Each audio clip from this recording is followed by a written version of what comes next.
Hey, it's the real you calling. Welcome home.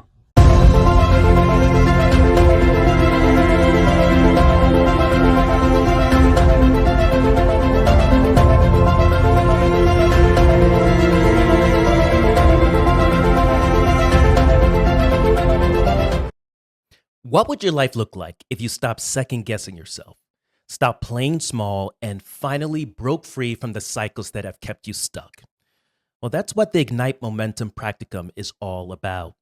It's a 6 week transformational coaching experience designed to help you break through people pleasing, self doubt, and codependency once and for all. And here's the best part, you get to choose your path. You can matriculate through the one on one accelerator. It's private, high touch coaching, you and me one on one. Weekly breakthrough calls, a custom action plan, deep mindset work, and real time support to help you reclaim your power and rebuild your confidence. Option two is the group intensive. This is where transformation meets community. Weekly live sessions with a cohort of like-minded individuals, hot seat coaching, Q&A, bonus trainings, and a space where you're truly seen and supported without judgment. So, whether you want personalized guidance or collective energy, the Ignite Momentum Practicum gives you the tools, structure, and support to stop circling the same patterns and start building unstoppable momentum. Ready to take the next step? Schedule your momentum call now at ignitingmomentum.co. That's ignitingmomentum.co. You'll find all the details there. You're not here to shrink, you're here to rise. Welcome back to Rising from the Shadows, the podcast where we discuss all things healing from trauma, reclaiming power, and thriving beyond the shadows of our past. I'm your host, Marlon Wesh, and today I'm thrilled to bring to you another conversation with my guest, Jovanna Surillo. Jovanna is a mindset coach, an artist, storyteller, and the host of the All Things Good podcast. She's known for her grounded wisdom and soulful approach to healing. Jovanna creates sacred spaces, both online and in person, where people can reconnect with themselves, release shame, and reclaim their truth. Through her coaching, creative workshops, and visual art, she helps others break free from codependency, perfectionism, and people pleasing by gently guiding them back to the power of presence, boundaries, and inner voice. Whether she's speaking, painting, or holding space, Jovanna moves with intention and heart.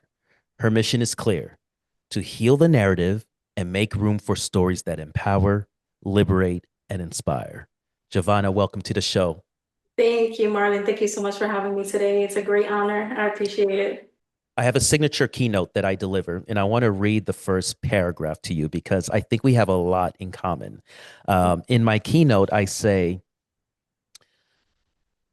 I believe that some of us were born into this world, chosen to break the generational cycles of those that came before us.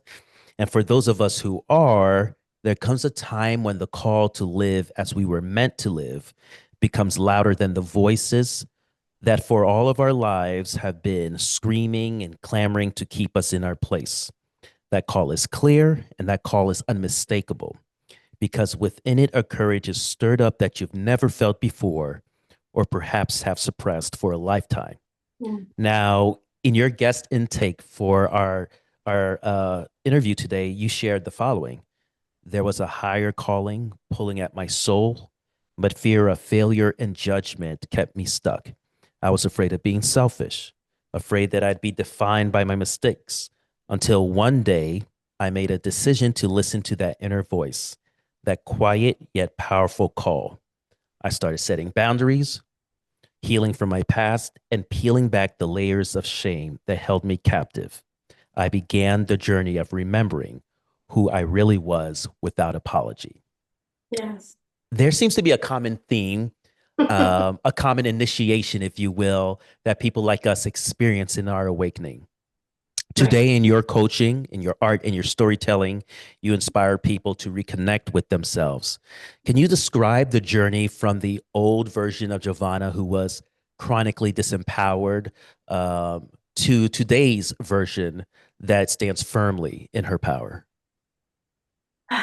Yes, I can. I mean, honestly, that is a very long journey. So I'll try my best to keep it brief and, share the key points.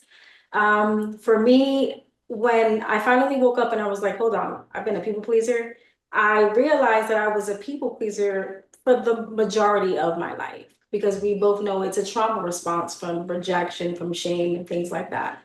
As years began to pass by, I was a assistant to a pastor. And within this ministry, I was doing it all. I was the right hand man. I was the one that was giving all of my resources. I mean, from everything you can name it, from my emotions to my time to my resources, there was so much of me being given. And when I began to reflect, and this took place for about 10 years, when I began to reflect and see what is going on here. Like I am depleted of my joy. I am depleted of love, the things that we hold on to, right? The things that we desire so much in life is love, is peace, is joy, all these things.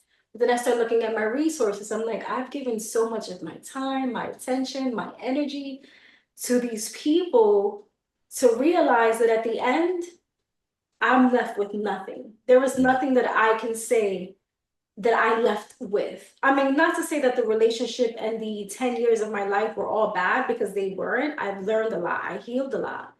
But when it came to realizing that I wasn't setting any boundaries, that was the wake up call for me.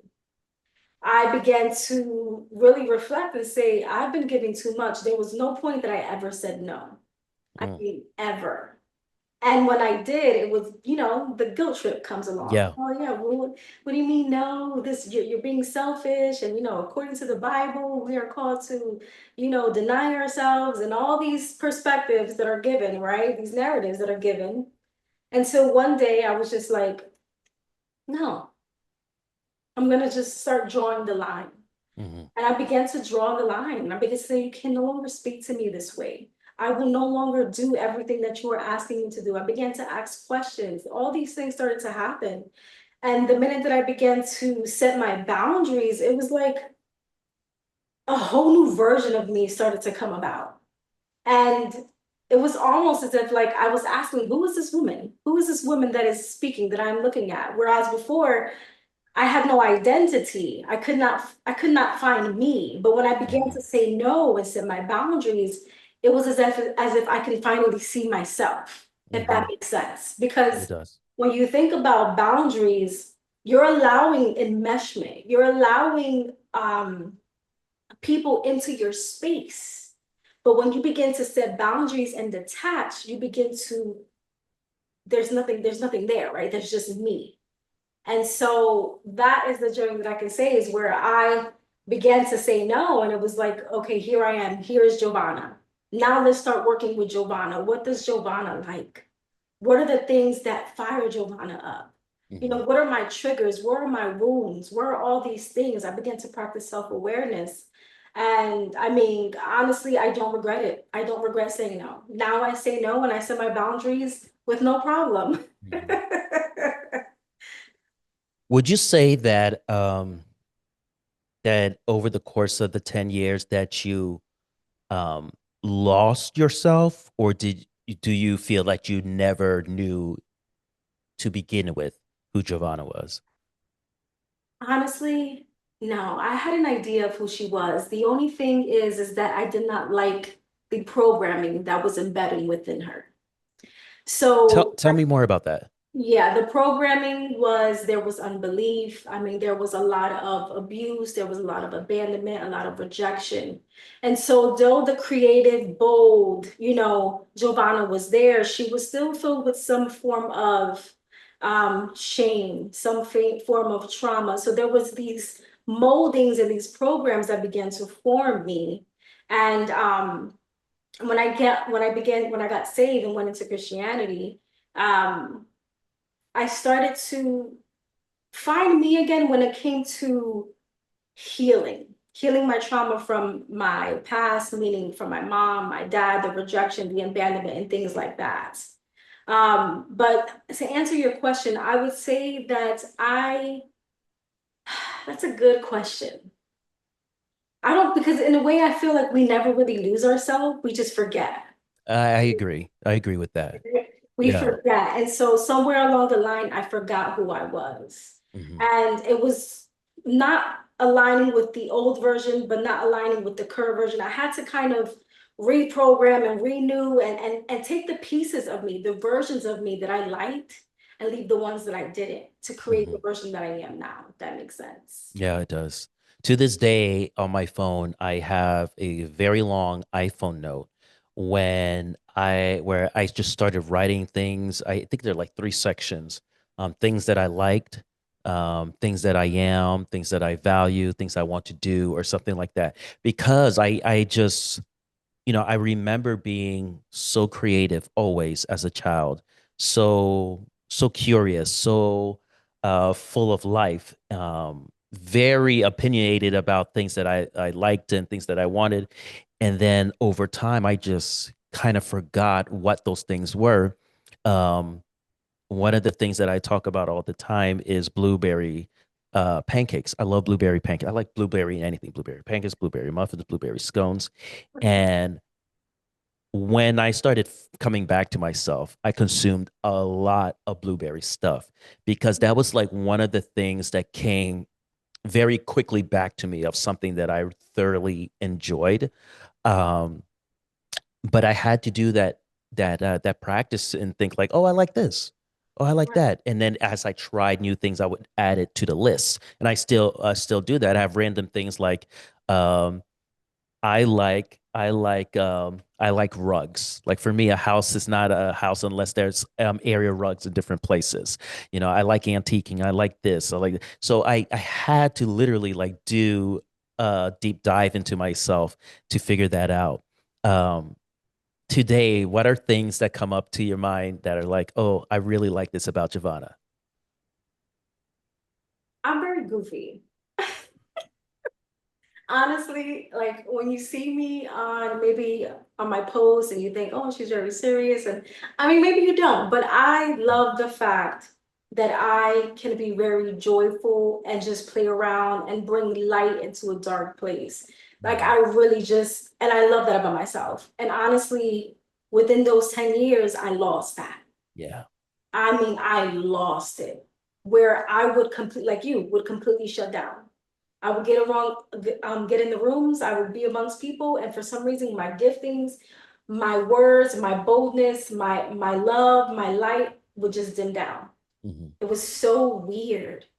But when I Yeah. began to disconnect and set those boundaries, it was just like, this is who I am. Hmm. Like I like to have fun. I might just throw in a joke at the end of this, Yeah. or you know what I mean? This is Yeah. me. Yeah.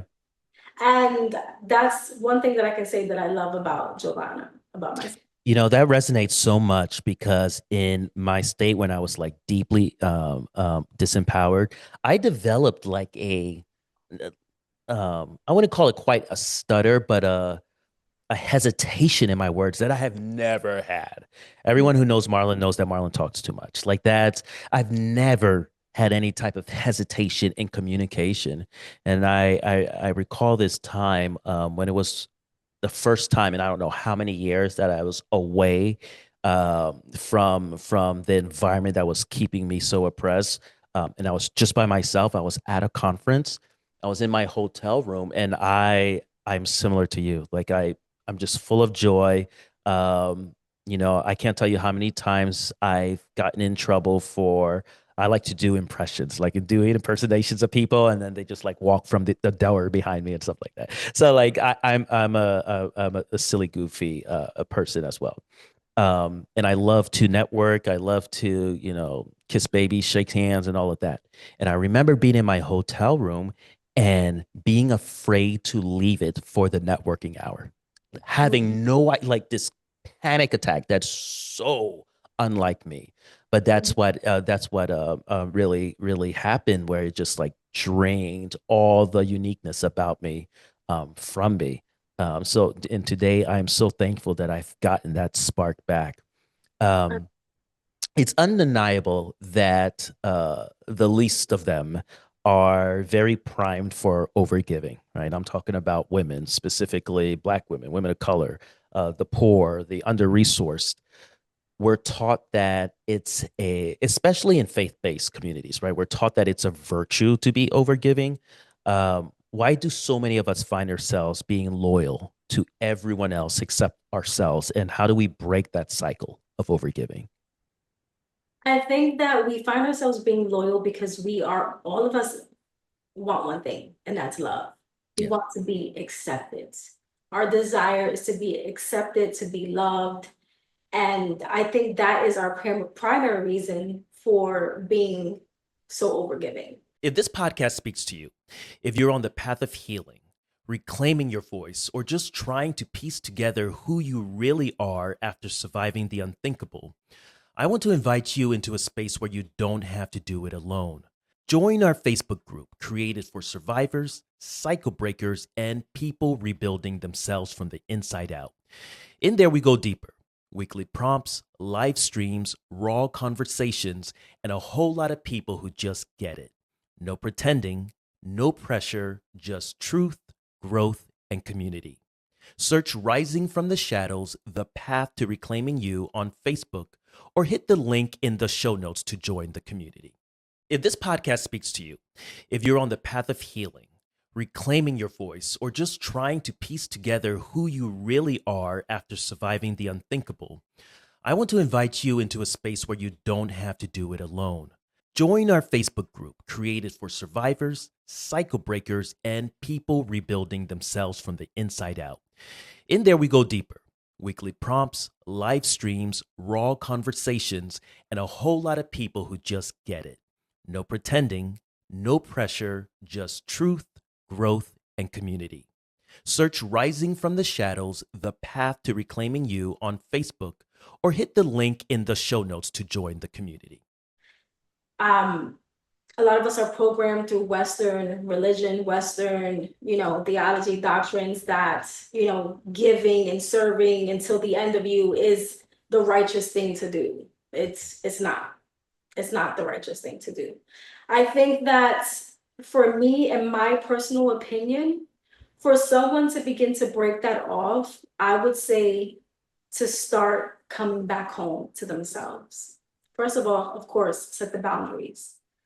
After you set the boundaries, start practicing self-awareness. Once you start practicing self-awareness is when you really start to come back home to yourself. You start to understand that everything about yourself is sacred. Everything about yourself is holy, is righteous. Everything about yourself is worthy and you should be able to, how do I say this? Decipher and discern the people that you should be giving your energy and your time to. I think that because as women and as colored women, we feel like we have to be accepted and we feel like we need to become chameleons to be accepted. But at the end of the day, it's not worth it. I think when we do those things, we lose sight of who we truly are. We don't remember that we are truly the image of God. Like we are God, right? Mm-hmm. And so with that being said, I feel like when we get into that place of overgiving, we need to kind of step back and really become self-aware. I think the key to everything for me is self-awareness. And what does that look like in practice, self-awareness? So let's say, for instance, like you were saying, you started to realize that you liked blueberries. For some reason, you remember that you like blueberries, and you started to write things down. You start to analyze, you start to reflect on the things that you are doing, your actions, the way that you are speaking, the way that you are thinking first and foremost. Because a lot of the times we pick up thought processes and belief systems that are not ours. Mm-hmm. They're programming from our mothers, our fathers, or that people-pleasing, abandonment, rejection narrative. And if you're looking to break that, you need to start to realize, am I doing this because of a people-pleasing tendency? Am I doing this because I don't want to be rejected? Am I saying yes when I really should be saying no? How do I really feel? Do I really want to do this? Do I really want to go here? Or do I really feel like just staying home? What does my body say? What is my body saying? Really paying attention and practicing mindfulness, paying attention to you. You know, in certain conversations for me, for instance, I would, if I felt like I was getting uncomfortable, then I would pull back. I'm going to pay attention to what I'm thinking, what I'm feeling, or in certain situations where I feel like, let's say, for instance, opportunity arises. And I'm so used to self-sabotaging, right? But an opportunity arises, and I feel like this is a great opportunity, but I make excuses. Oh, maybe I shouldn't do this because I'm just not prepared. And then I will reflect. Am I saying this because of the old programming that feels like I always have to self-sabotage and stay in the background? Or is it really true that I am not prepared? So really discerning and you know, listening to your intuition as to who is speaking. Is it the old programming or is it the one that really is aware? And so I think those are little ways that you can begin to practice that on your day-to-day on your day-to-day living by just really asking questions. Asking questions and writing those things down. Because like you said, you begin to write things down. Oh, I like this. I like that. I was just having a conversation with my sister today, actually, and I'm like, what do you like to do? Because, you know, we're older now, and so things change. And I said, what do you like to do in this in your part of life right now? Because we're in two different states. And she's like, I don't even know. I don't know. Because she hasn't had the time to really sit and ask herself these questions. Or even try to practice these things. So let's say, for instance, you're coming out of a situation and you're this person that you don't even know who you are. You're trying to find yourself again. Try different things. Try painting. Try cooking. Try dancing. Try going to the movies. Try and enjoy life to understand who you really are. Those little things will help you to begin to practice self-awareness because you begin to say, I like this. I like dancing, but I don't like movies. You know? So there's little things like that, you know, and then obviously there's the deeper, intuitive, spiritual things, as in, you know, prayer, meditation, and things like that. Those things, sitting in silence, hearing your thoughts, those things like that will help you begin to practice self-awareness. We use a lot of the same language. You were talking about listening to your intuition. I believe that when you're in that people-pleasing dynamic, you're essentially ignoring your intuition and you're outsourcing it to something outside of you, people outside of you, society outside of you, and the journey of coming back to yourself comes with building trust with yourself. What were some things that you did to begin to like trust your own intuition and be like, no, I'm not crazy. This is like, I'm spot on this. I don't need somebody's opinion outside to tell me that I'm okay. Like, what were some things that you did? I stopped getting outside opinions, like first and foremost. Same. Stop looking for validation because sometimes first and foremost that validation is not going to come, or they just might not. It's your vision. They're not hearing God for you. You should be able to hear God for yourself. You should be able to feel and understand what God is saying to you for yourself. So for me, I was always the person that wanted to hear someone's input. Oh, this, and then when I present them the information, it's either shut down or it's not even acknowledged, or they're feeling like I need to do something else with my life. Yeah. When I started to say no and set boundaries, at first I felt a little prideful. I'm not gonna lie. Right. Yes. Yes. Because you're like, oh, I don't feel like I need to talk to anybody. This is my life. And you know, you start with this little attitude and you're like, this is who I am. And it's not about pride. It's really, like you said, about trusting yourself again, learning to trust yourself again. And let me tell you, Marlon, that was tough for me. That was tough for me because I was a part of an organization, right? Something was telling me that this organization was not aligned with me for my season. And there was a lot of friction within the organization.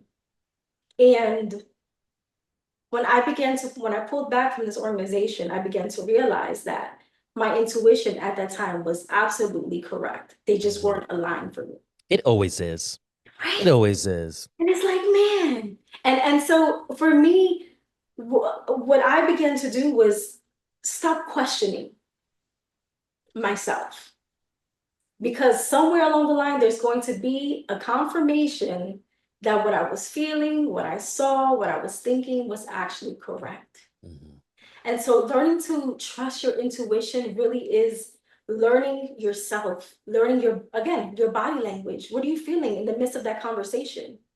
What are you feeling when that someone says, oh yes, I'm being honest, this is the truth, but you feel something within you is not right. Mhm. Honor yourself. Honor yourself, because like Marian said, 9 times out of 10, if your intuition is going to be correct, will it always be correct? I mean, I don't know. I don't. Maybe not, but I'd rather be wrong and trust myself than, you know? Right.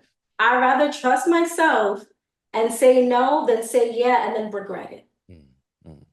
That's so interesting. It's come to the point now, I do not ask for advice about anything unless it's technically related. Like, how do I do this? I don't ask advice about direction or anything like that because people nobody gives um any advice that's not filtered through their own experience and their own traumas, their own fears, their own pride. Well, and again, I felt like I was being like, prideful and like I really wasn't. But when you're such a people pleaser, anything that's self-validating feels like, oh my God, what an ego. And it really isn't. It's just like you're being a normal individual. Um, um, Funny for me is that it took me I don't think disgusted is the right word. It took me being annoyed with people's and me like really having these internal thoughts like you don't know what you're talking about. Like it took that for me to just like stop asking questions because I know like when I asked the question, um I would have already gone through like my options. So then Mhm. when I would hear people's things that it's like, dude, I am like you're 10 steps behind me. I need something better than that. And it's Yep. like, oh, like I am better at filtering, this data myself than you because I know what I'm trying to do, where I'm coming from, and I have all that information that it would take me too long Right. to tell you for you to give me anything like adequate. So, yeah, that really was a thing for me. Um, you used the word shame quite a bit in the beginning of our conversation, and I don't know if you'd agree with this, but I feel like when your eyes are opened up to the reality of how many people are successfully controlled by their parents, their family members, romantic partners, faith community. With that five-letter word, you simultaneously get to see how much of an illusion it actually is. Can you tell me how, in your mind, does shame lead to that self sabotage, and what's the path from shame back to what you call self sovereignty? Okay. So the first question was, can you repeat the first question again? I'm sorry. Like, how in your mind does shame lead to self-sabotage, and Okay. then what's the path from that to self-sovereignty? So shame leads to self-sabotage because the thing about shame is that I see it as something always just waiting. So let's say, for instance, if I am looking to, because I'm a podcaster, we're podcasters, right? And for example, when I wanted to start my podcast, I was like, do I really want to do this? Are they really going to hear me? All these thoughts began to rise up. And that was shame. Your voice is, just whispering in my ear, your voice is not valid. Your opinions are Mhm. not valid. What you have to say won't be heard. No one wants to hear you, right? Um, and so what shame begins to do, it begins to remind you of your past. It begins to remind you of the things that you took part in, or the things that were done to you, or maybe even the things that you've done to other people. And so what it begins to do is begins to almost choke out your voice. Mm, It begins to like it begins to handicap, it begins to disable you from actually moving forward in your life. mhm, It really is like poison. I really want to say that because we, and another thing about shame is that we consider, let's say for instance, humility. There's false humility that even comes from shame. Oh, I'm not going to do this because, I don't feel like being in the center of attention, or maybe I shouldn't be on camera. No, that is shame speaking. And I think we have to understand, and we have to be able to determine and discern what voice is really speaking. Is it shame? Is it the past that's trying to hold me back? Understand this, for me, anything that is stopping you from moving forward is self-sabotage. Yeah. There is self-sabotage. And so shame will continue to keep you where you are. Mhm. It'll keep you stuck. It'll keep you in a place from moving forward. It'll keep you from going for the dreams that you're looking to go for. It'll keep you from speaking on the things that you need to speak about. It'll keep you from writing the book because you feel like your words are not good enough, or because you've done too much and people will never see this new version of you. Mhm. You see, shame will begin to lie to you and say they will only see the old me. They will never see this new version. If I listened to everything that shame had to say about me, I wouldn't be here on this podcast. Mhm. I wouldn't have started my podcast. It's really about just overcoming and going back to that place of self-sovereignty. How do we go there? How do we get to the place of self-sovereignty? We get there by acceptance. We get there by understanding that we are human and we make mistakes and we are all learning and no one is perfect. Mhm. We get there by listening to our higher selves. What is our higher self saying to us? And you might ask, people might not understand what higher self is. It's that version of you that's calling you every day. That version of you that you see, the one that is in shape, the one that is healed, the one that has the book already, the one that already has a successful podcast, that higher version calls to me every day. Mhm. And so I know that I can no longer relate to my shame. And anyone who tries to bring me back there, that's where they need to be. Because if you can't see me for who I am now, then maybe you don't deserve to be in my life. Mhm. I love that. Um, One of my all-time favorite movies is Charlton Heston's Ben-Hur. I don't know if you've ever seen it. It's like this old film from, I think the 50s, maybe it was the 40s, 1940s, 1950s. Anyway, it's a film about this Jewish prince. His name is Judah Ben-Hur. He's falsely accused of treason by his childhood best friend, Masala, who happens to be a Roman. And there's a whole bunch of things that happen, but he is, he was condemned to die, but escapes that, and so now he's seeking revenge. And this happens amid the backdrop of Roman occupied Judea, and then it culminates in this like legendary chariot race. And it's supposed to be like a play on the crucifixion of Christ, and all of that. But anyway, there's a scene that I've always found quite profound. I mean, I've seen this since I was a kid. And in this scene, Ben-Hur's childhood friend, Masala, he's appointed as the commander of this garrison that's charged with quelling a Jewish rebellion. And he has a conversation with his predecessor, who at this point is all disillusioned about the idea that the region could ever be subdued. So his predecessor, his name is Sextus, says, you can break a man's skull, you can arrest him, you can throw him in jail, but how do you control what's up here? How do you fight an idea? And so Masala turns to him and says, "You ask me how to fight an idea with another idea." And that's always been like so profound to me. You talk about limiting beliefs. Limiting beliefs are the ideas that society has placed on us from as early as childhood, right? What's the other set of ideas that is necessary to combat those limiting beliefs? And how can we effectively rewire our minds in pursuit of rewriting our lives? If you're listening to this and you've got a story to tell, whether it's your personal story of healing, and reclaiming your voice or rising from rock bottom, or you're a professional with powerful insight into trauma, identity, resilience, or transformation, then I want to hear from you. Rising from the Shadows is more than just a podcast. It's a space where truth is honored, power is reclaimed, and stories heal. If you have something to share that could empower others to stop shrinking and start rising, I'd love for you to apply to be a guest on the show. Just head to tellmystory.risingfromtheshadows.com to submit your application. Let's rise together, one voice, one breakthrough, one story at a time.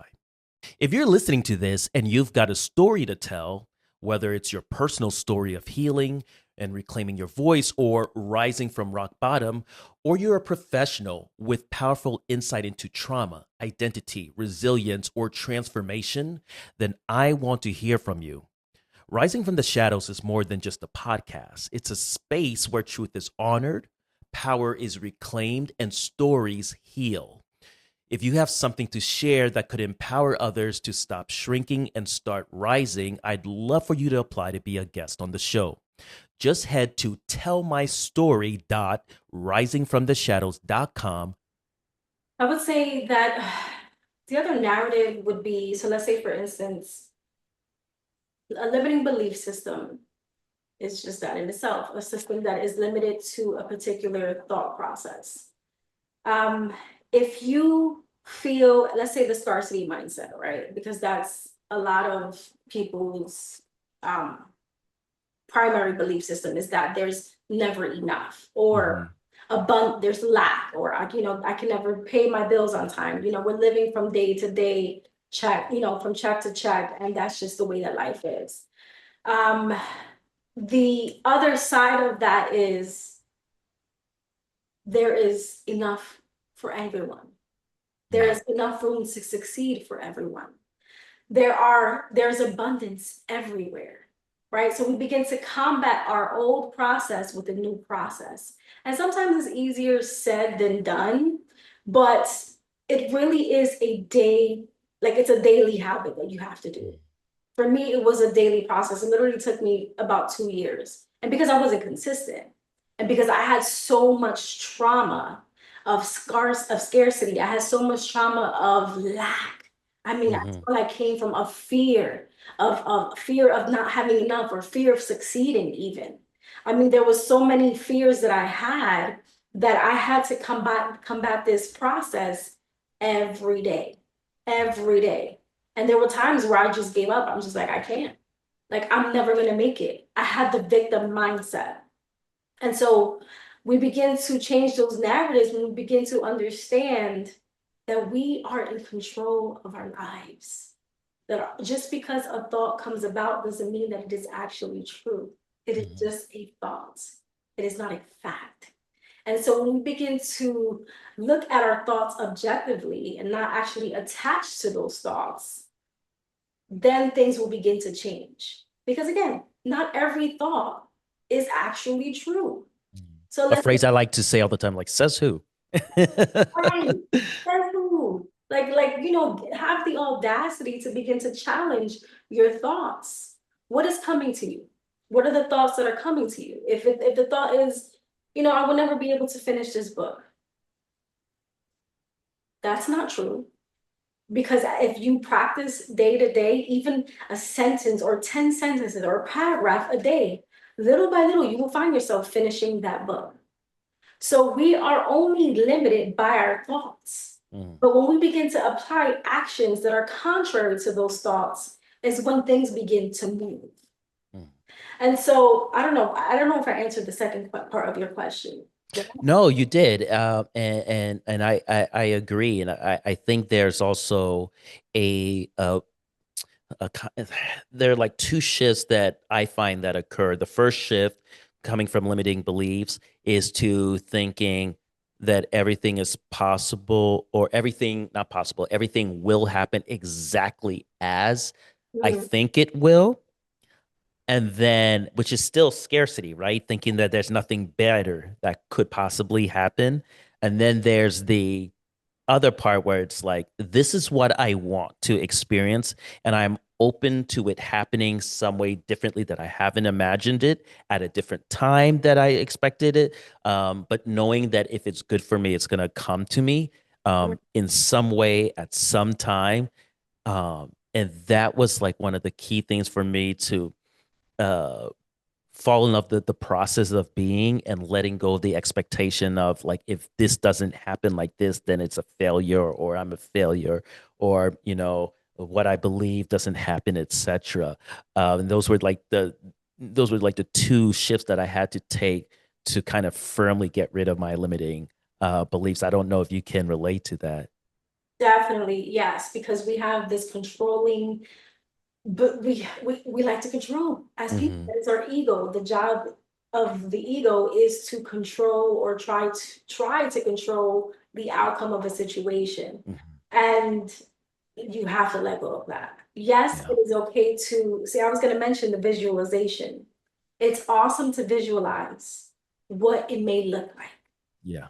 because visualization will begin to create an imprint within our brain to say that this is already happening.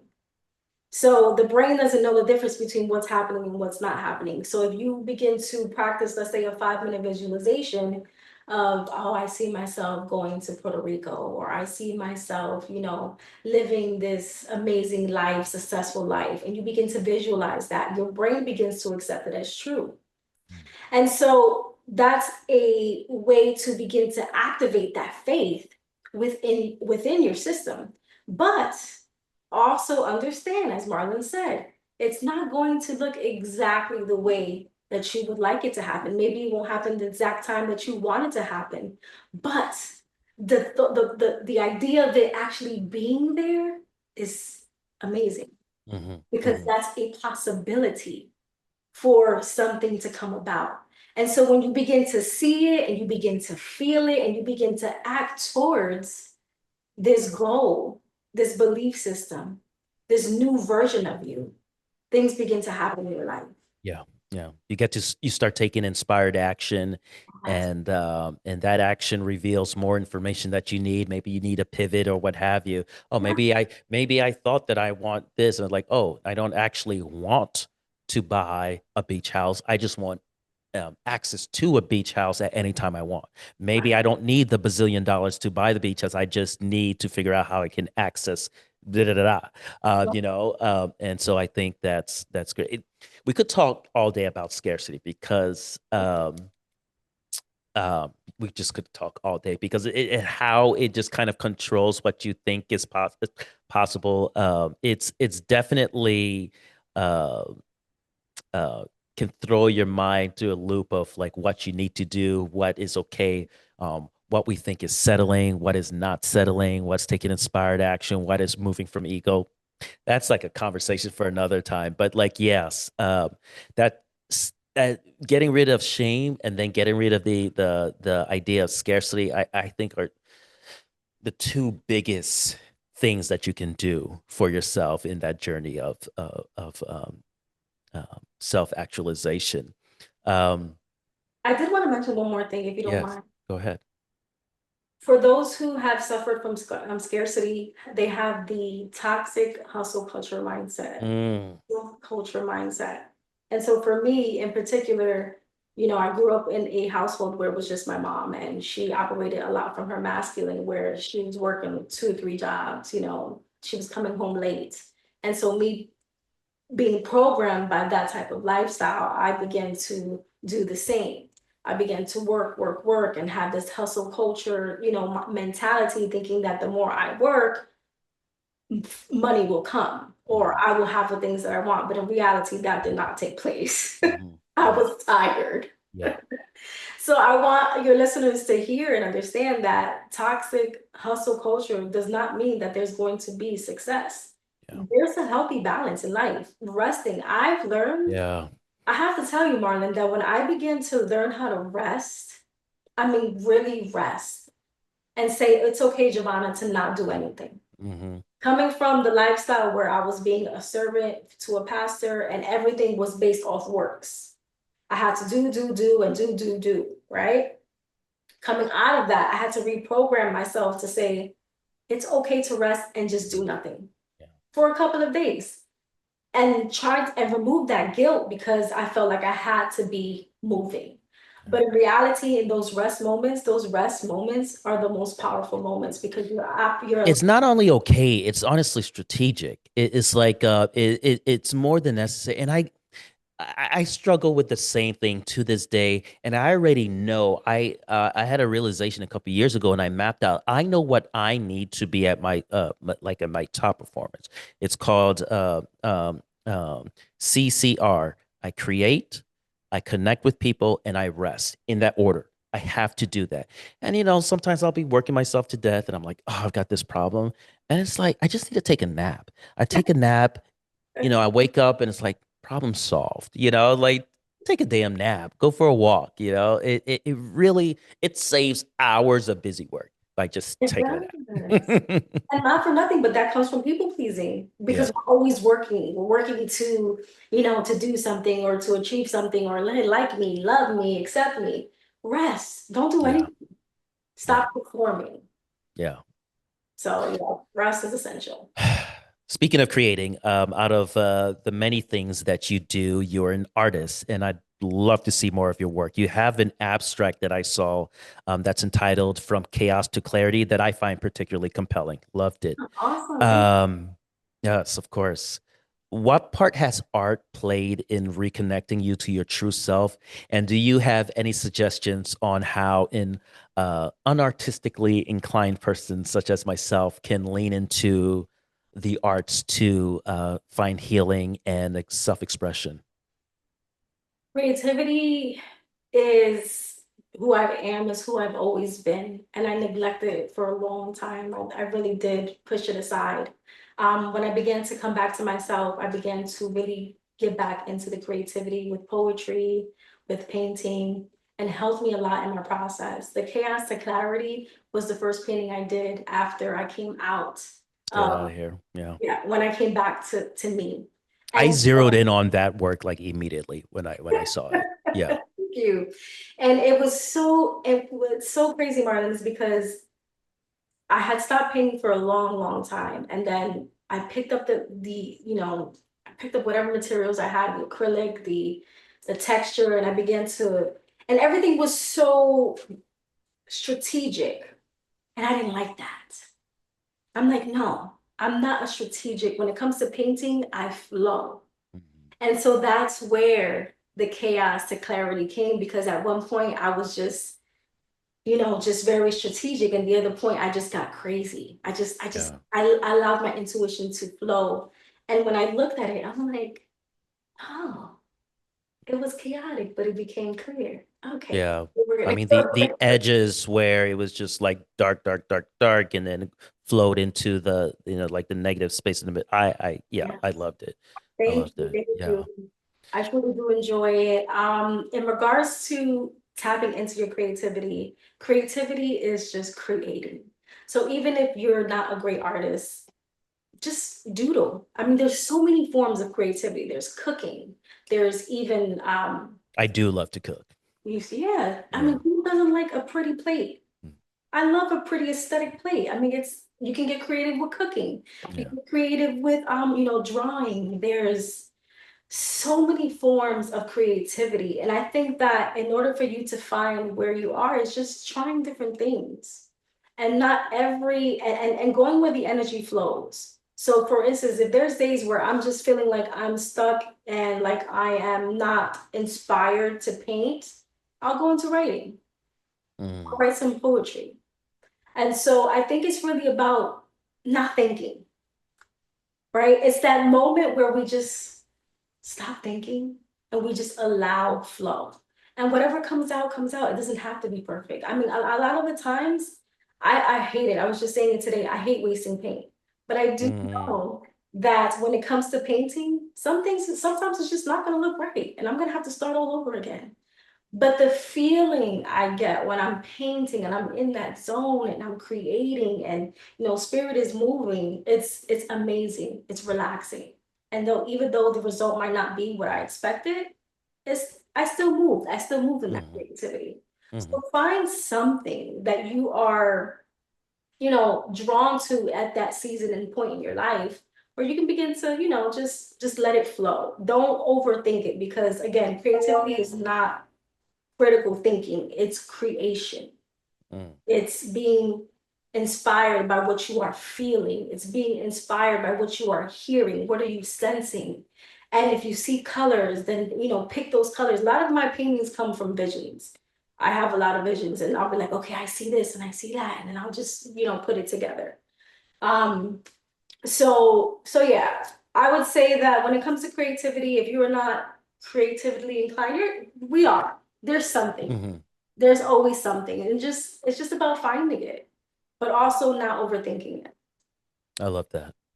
If there's one key lesson that you'd want our listeners to walk away from our conversation today, what would that be? I would say